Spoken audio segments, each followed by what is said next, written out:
Hi everyone, my name is Amy Zhao, and I'm currently a research scientist at Facebook Reality Labs.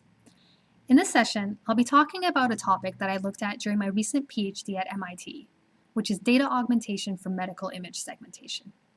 I'll be covering some of the core concepts now, and then we'll jump into a code demo later.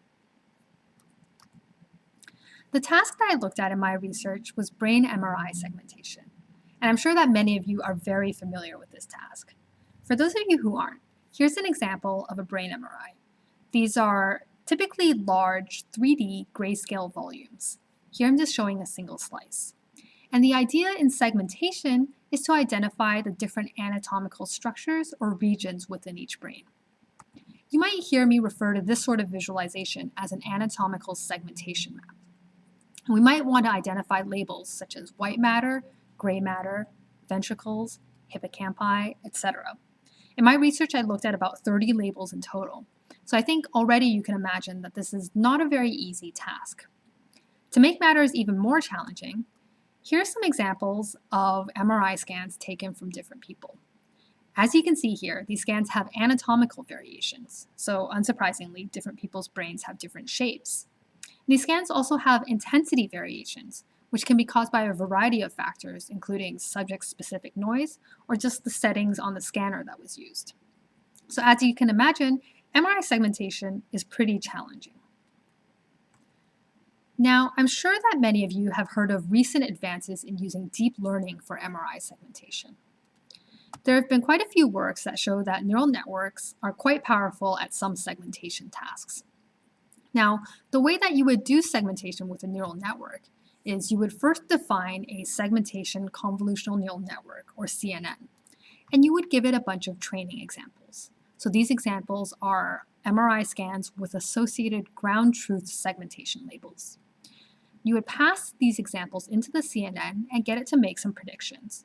And then you would compare these predictions to the ground truth segmentations, compute the errors, and use these errors to improve the predictions of the CNN in the future. Now, this sort of supervised learning can be quite strong, but it's limited in that it requires expert labels. And a lot of these works often require hundreds of training examples. So if you recall, previously we talked about how these MRIs are large 3D volumes. So you can imagine that getting a specialist to step through these 3D volumes and to label all the different anatomical structures and regions can be prohibitively expensive for a lot of tasks.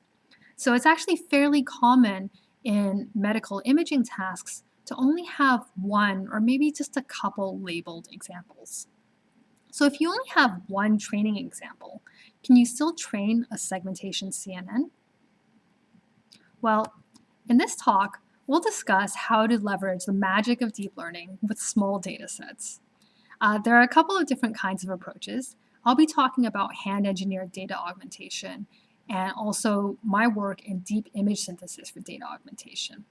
Now, there's also quite a bit of work in using specialized neural network architectures or specialized training methods for small data sets, but I believe another speaker in this session, Professor Stover, will be covering this topic. So we'll just be looking at the first two. Let's talk first about hand-engineered data augmentation. The idea of data augmentation is basically to apply some predefined set of transformations to the data that you already have to synthesize new examples that you can then use for training. These transformations are usually pretty simple. They can be things like random rotations, scaling, or color adjustments. So let's look at an example with natural images first, or images of things that you would see in everyday life. Suppose we want to identify the type of animal that is in an image. This is an image of a cat. This is my cat. Her name is Mochi. And one thing that you might do for augmentation is apply a random color adjustment, and you get a slightly different looking picture of a cat. Another thing that you might do is apply a random scaling function to this image, and again, you get an image of a cat. So the key with using these transformations for data augmentation is that they should be realistic, so they should produce outputs that still look like real photos, and they should be label preserving. So you want to produce an output that looks like an image of a cat rather than, say, an image of a dog. Now, When doing data augmentation for medical images, researchers have used a lot of similar techniques. I've divided these techniques into spatial augmentation and appearance augmentation, and you'll see why shortly. So in terms of spatial augmentation, it's pretty common, again, to do random cropping, scaling, rotations. This is very common for patch-based approaches. Random elastic deformations is a technique that I'll talk about in more detail because it's been shown to be quite powerful. In terms of appearance augmentation, again, we can adjust the brightness or the contrast of an image, or we might add things like noise or blurring or sharpening. Now, if you're interested in learning more about data augmentation for medical images, there's a very nice review paper that I've linked here. Let's talk more about random elastic deformations. In our research, we found that this was pretty powerful when used for data augmentation. Suppose that we start with just a single labeled example, which I'm showing here on the left. And this example is composed of the scan and the associated segmentation map. You can apply a random smooth flow field to warp the scan in a smooth way, and you get this transformed scan on the right. And you can see here that the scan has been randomly warped, so it doesn't look exactly like a realistic brain, but there are parts of it that look realistic. You can then take the same random smooth flow field and apply it to the segmentation map, and you get the corresponding segmentations for your transformed scan. So this is an example of how you can use random elastic deformations to do data augmentation. Now, some of you might not be familiar with flow fields, so I'm going to cover this in a little bit more detail. Those of you who have worked with medical image registration are probably very familiar with the concept. You might refer to them as deformation fields or registration fields. It's also a very common concept in computer vision in general. So a flow field is basically a matrix of vectors that describe how you can warp one image into another. I've put down some math here, but I do like to think of this in terms of pictures. Let's work in 2D for now. So here I'm showing a flow field U, where it's a matrix of 2D vectors. And suppose we have some source image I, and we want to produce a transformed image I prime. How do we find what goes into I prime? Well, what the flow field tells us is that for each pixel location in I prime, we can refer to the same location in the flow field, and that tells us where in the source image we should get the pixel value from. So you can think of this flow field as telling us where to take pixels from the source image to put into the transformed image. And you do this for every single pixel in the transformed image. Luckily for us, the application of a flow field can be implemented within a neural network in a differentiable way. So we can train it as a part of or we can use it as a part of neural network training. And in the code demo that we'll see later, I'll be using an implementation that was written by my collaborators. So let's go back to this idea of hand-engineered augmentation. Random elastic deformations is one type of hand-engineered augmentation. But in general, using these types of hand-tuned transformations is nice because they're usually very easy to implement. So random elastic deformations are a bit on the harder side, but things like random rotations or random scaling, these are typically included in a lot of neural network frameworks. Now, there are also a lot of downsides of using these hand-engineered transformations. The first is that it relies on human expertise, so you need to know what transformations are appropriate for the type of data that you're working with. Secondly, it can be difficult to simulate some realistic effects, and this is particularly true of medical imaging. So let's look at this example. Suppose I want to make the ventricles in the brain look bigger.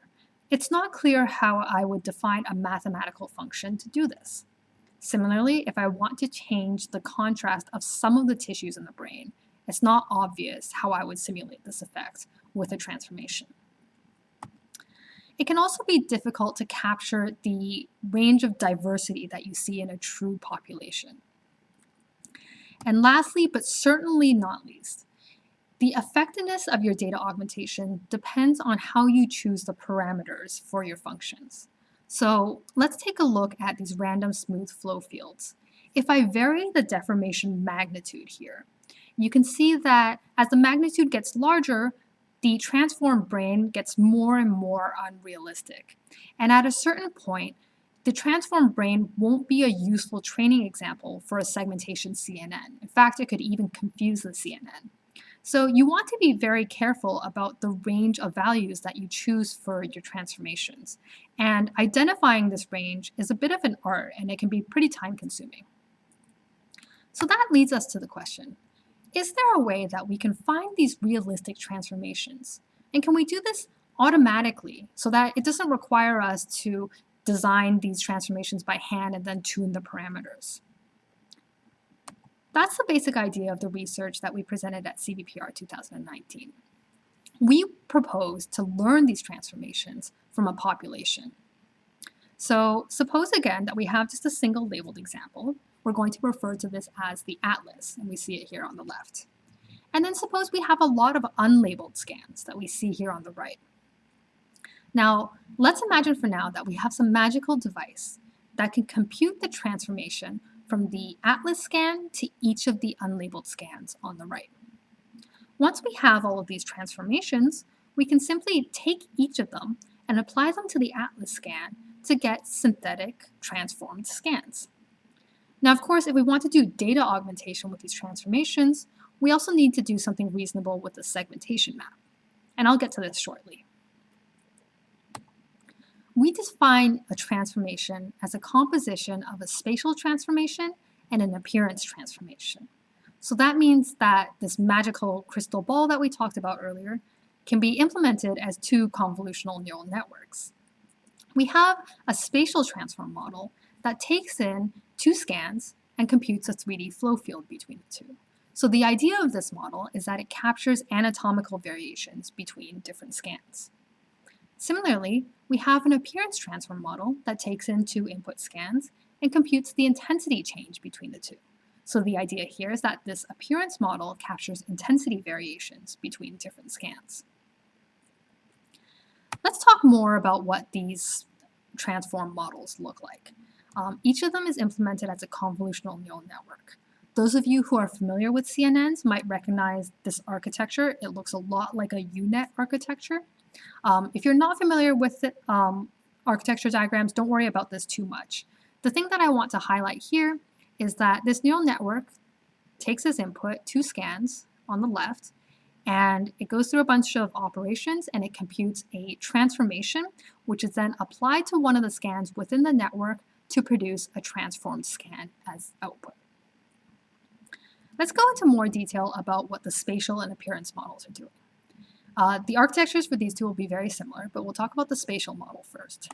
This takes an atlas scan and an unlabeled scan as input, passes them through a CNN, and computes a 3D flow field. Now, the way that we train this flow field to be the correct one between these two scans is we will take it and apply it to the atlas within the network. So we'll use it to warp the atlas, and we'll get some sort of warped atlas scan. We'll then enforce that this warped scan is similar to the unlabeled scan using an image similarity loss. In this case, we use normalized cross-correlation. It's also common in the medical image registration literature to use a smoothness regularization on the flow field, which we do here. So those of you who are familiar with medical image registration will recognize that this network is doing exactly that. In fact, the architecture that we use is the architecture of voxelmorph, which is something we presented at CVPR 2018. It's a deep learning approach for medical image registration. Now, the appearance transform model takes a very similar architecture to this spatial model. It takes in two scans as input, computes an intensity change between the two, applies the intensity change to the atlas scan to get a transformed scan. And again, we encourage this intensity change to be correct using an image similarity loss. In this case, we use L2. And again, we use a smoothness loss on the actual intensity change. So this smoothness loss encourages this intensity change to be a sort of anatomically aware intensity change. And we want to encourage this change to not make spurious changes to the anatomy of the atlas. Instead, we want it to make changes that are consistent with the segmentations. There's more details in the paper, but I'm not going to talk about it in too much detail here. All right, so let's go back to what we want to do with these transformations. Now that we know how we're computing them, once we've computed a flow field and an intensity change, we can apply them both to the labeled atlas scan to get our synthetic scan. And we can apply the flow field to the segmentation map to get the corresponding segmentations for our synthesized scan. Now, that means that all that's left to do is to go through our entire unlabeled set and to compute a flow field and an intensity change for each unlabeled example. Now, that gives us a set of n flow fields and n intensity changes that we've computed from our unlabeled set. So now if we want to do data augmentation, all we need to do is sample a flow field, sample maybe a different intensity change, and apply them to our labeled atlas to get a synthetic labeled example. This gives us a new synthetic labeled dataset. How many examples can we get? Well, I think some of you have already figured out that if we start with n unlabeled scans, this gives us n squared combinations of spatial and appearance transformations, which gives us n squared distinct synthetic appearances. So now we have this labeled dataset that consists of still our single labeled example that we started with, and then a bunch of synthetic labeled examples that we've created through the use of our transformations. And we can take all of these examples and use them to train a segmentation CNN as we would normally. We show in our work that this improves segmentation accuracy by quite a bit. We measure segmentation accuracy in terms of dice score, where basically 0 means that there's no overlap with ground truth and 1 means perfect overlap. And you'll see here that we outperform single atlas segmentation, which is a common baseline for segmentation, and random elastic augmentation, which is the random elastic deformations that we talked about earlier. We also show that our method, which is shown here in orange, outperforms all of the other baselines on every single test subject. So our improvement in performance is consistent. So to summarize our work, our idea here was to improve segmentation by doing automatic data augmentation, where instead of defining transformations by hand, we proposed to learn them from unlabeled examples. Now, because we decompose transformations into spatial and appearance changes, we can mix and match transformations and get a wider variety of realistic synthetic examples. If you're interested in learning more about this work, both the paper and the code are available online. Now, I do want to take some time to talk about some other image synthesis approaches to data augmentation. In recent years, there have been quite a few works on using GANs, or generative adversarial networks, for image synthesis to create more training examples. Here I'm showing some examples of works where people have used cycle GAN or conditional GANs to synthesize more training examples. I encourage you to take a look at these works as well. Now, one thing that I talked about earlier is that in order to do effective data augmentation, the transformations that you use should be label preserving. So when you use a GAN for data augmentation, it's important to add something to the GAN to enforce that it's making spatial changes that are consistent with your segmentation labels. And you'll see that this is a common theme in the works that I've shown, or that I've linked here. I do also want to note that if you do want to try using GANs for data augmentation, GANs are notoriously difficult to train. As somebody that has trained quite a few GANs, I can tell you that it requires a lot of balancing of different weights and different generator and discriminator architectures, and this is well known in the literature. But again, I do encourage you to take a look at these works as well, because some of the results are quite impressive. All right, so now let's jump into the code demo. I'll be showing you one way of doing hand-engineered data augmentation using random elastic deformations, and also alternatively, how to use learned transformations for data augmentation. Now, I've already loaded the dependencies and utility functions here, and I'm going to start by defining some useful warping networks. Here I'm defining a volume warping model, which we can use for warping MRI volumes or scans, And I'm also going to define a segmentation warping model for warping corresponding segmentation maps. Now, I'm using TensorFlow and Keras, and you can see here in this model definition that this neural network is kind of strange. It has 0 trainable parameters. The whole purpose of this network is to take an input scan and a flow field and to apply the flow field to the scan using a spatial transformer layer. And it does this all in the GPU because it's very fast. So this is a nice handy network to have around if you're doing any sort of registration. And we'll be using this quite a bit later. Now, let's start by loading our single labeled example, or our atlas. So you can see here that this atlas that I've loaded, it's a 3D grayscale volume, and it has segmentations of the same shape. And here I'm just visualizing a single slice from the Z dimension of the atlas, and I've overlaid the segmentations on top. These are just the outlines of some of the anatomical regions that we'll be looking for. So let's suppose that we have only the single labeled example available. And let's try to do some hand engineered data augmentation on it first. Typically, when you do data augmentation for training a neural network, you would want to do this augmentation on the fly. So as you're training the neural network, you sample a batch of examples, you sample some random data augmentation transforms, and you apply them to those examples during training. Now, you can, if you want, pre-compute your synthetic training examples before you start training, but due to memory requirements and how large these MRIs tend to be, it's usually preferred to do augmentation during training. So let's start by trying to create a random flow field for augmentation. And you'll see pretty quickly that if we just naively define a matrix of random vectors, and then we visualize this random flow field, this will not produce a good looking result. If you applied this to an MRI scan, you would have anatomy that's crossing over each other, and it wouldn't look realistic at all. What you actually want to do, that's described in the literature, is to create a random smooth flow field. And the way that this is usually done is by creating a small random flow field at a small spatial scale, and then upsampling it with some interpolation or blurring.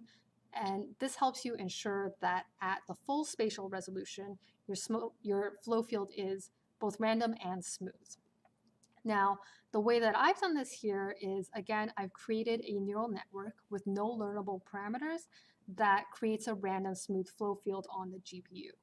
So you'll see in this network definition, all it does is it takes a dummy input, it downsamples it to a smaller spatial resolution, and then at that spatial resolution, it creates some random vectors and it blurs them.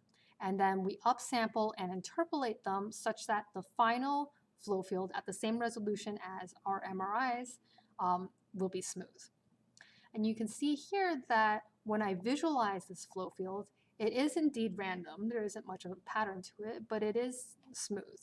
And if we zoom in on the top left corner, you can see that it's smooth at fine spatial scales as well. So this is a nice smooth flow field that we can use for random elastic deformations. Now, let's take this random flow field that we've created and apply it to our atlas for data augmentation.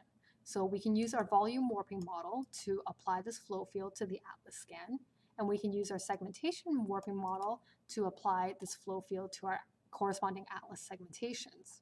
And then you can see here that here's our original atlas with the segmentations overlaid, and this transformed atlas has certainly been kind of randomly warped. So you can see that this part of the brain looks different, the ventricles have changed in shape, but overall it still looks like a fairly realistic brain, but maybe it could have come from a different subject. So that's the goal of this random smooth augmentation. Another thing that you can do is it's very common to apply some sort of global intensity scaling. So here I'm just applying a random multiplicative intensity scale. And it's important to clip this output to the correct pixel intensity range. And then you can see here, compared to the warped atlas that we saw earlier, we now have an atlas that has a different global intensity. So this atlas looks a little bit darker than the warped atlas, and it's simulating maybe what would have happened if we used a different scanner to capture this scan. And you'll see that if we run it again, we'll get a slightly different looking atlas. This one looks a little bit brighter. So hopefully this gives you an idea of how to use these hand-engineered data augmentation transformations. They're fairly easy to implement. This multiplicative intensity transformation that I've implemented is just one line of code. And it gets you some results that can mimic some of the effects that you see in real MRIs. Now, let's move on to applying some learned spatial and appearance transformations to our single labeled atlas. And hopefully you'll see that while these learned transformations, they take longer to learn because you need to train a neural network to do this, they will provide more realistic results that mimic more of the variations that you see in real MRIs. So here I'm loading some models that I've already trained. So these are models that I trained for my research. We used about 100 unlabeled scans and a single labeled scan to train these models. The spatial transform model can produce a flow field between two input scans, and the appearance transform model produces an additive intensity transformation between two scans. And here I'm just showing a summary of the appearance transform model, and you can see that indeed this model does have quite a few trainable parameters. Now, the way that you would use these trained transform models for data augmentation is to sample a random spatial transform and a random appearance transform during training and apply them to your labeled atlas to get a synthetic labeled example. Now, we can mimic this rather than storing these transform matrices. We can mimic this by sampling a subject, computing the spatial transform of the atlas against that subject, computing the appearance transform, and then using those transforms for data augmentation. So here, all I'm doing is I'm loading a sample subject. This is just the scan. Remember that I said that we only have one labeled scan, but maybe we have a lot of unlabeled scans available. And then I can pass both the atlas scan and the subject scan to the appearance transform model to get an appearance transformation. And then I can also pass the atlas and the subject to the spatial transform model to get a spatial transformation. And then we can apply both of these transformations to our atlas to get a synthetic labeled example. So here, you can see that here we're just taking a closer look at our original atlas and the corresponding segmentations. And the transformed atlas, you'll notice, it has the shape and the contrast of the subject that we were trying to mimic. So you'll notice that the edges of the brain look a bit darker, just like the subject, and the ventricles look a bit larger. And these segmentations that we've created for the synthetic example look fairly accurate compared to the underlying scan. So this will be a nice, realistic training example that we can use to train our segmentation network.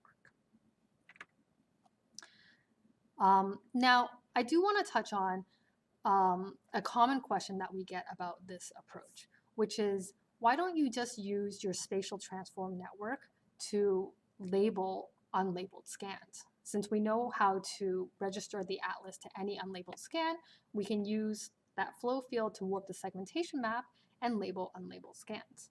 And the answer to that is you can absolutely do that, and that is one of the baselines that we consider in our work. But we do find in our experiments that doing augmentation through our method is more powerful for ultimately doing segmentation. All right, so now let's just take a closer look at the transformations that we've computed.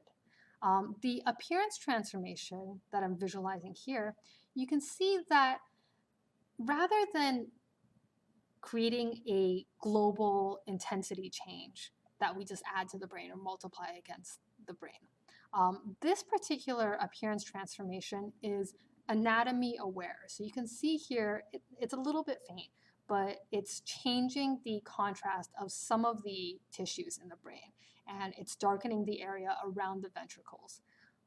So this ultimately produces a more anatomically aware and realistic transformation. Similarly, if we look at the flow field that we've computed from our learned model, you can kind of see that the flow field is adjusting specific structures within the brain. It's not random. It's adjusting structures to move in a way that mimics the differences between real brains. So hopefully this demo gives you a sense of how these learned appearance and spatial transformations can produce more realistic synthetic examples than just doing random augmentation. I, I'm happy to answer any questions you might have. Please feel free to email me at the email I've provided. And thank you for your time.